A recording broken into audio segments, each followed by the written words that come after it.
the Shute podcast. How do you explain that level of success to like an average person? I'm just thinking of like, I don't know if you're a Seinfeld fan, but where he's like dating the doctor. She's like, do you know what it's like to save a life? And he's like, is it like hitting a home run in softball? Like how do you explain being in a huge band and having fans yell for you? I don't know what that's like. How do you explain to someone?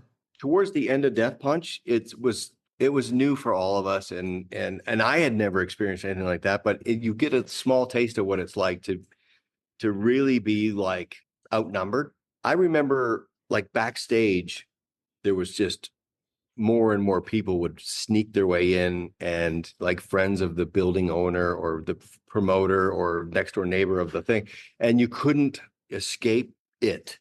And not in a bad way, but like people would just walk into my dressing room and sit down. And, hey, Jason, and I'd be like, I'm texting the tour manager, like, who is this? Who is this guy?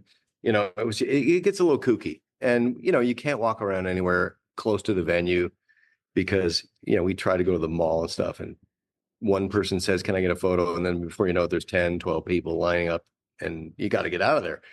And it was really fun stuff, and I would love to be back at that point. I love cats, by the way. Yeah. Who's that?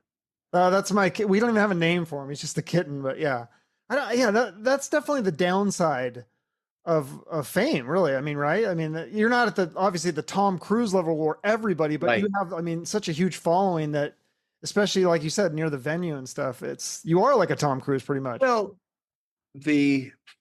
it's never Tom Cruise. I mean, that's like that's out of the stratosphere fame. I watched Ben Affleck fucking yelling at TMZ all day long, and it was never like that. But for me, that was the first time any of us had sort of experienced that sort of, we're severely outnumbered and the band is super popular and everybody's trying to get a piece of it. And you got to be mentally built for that. It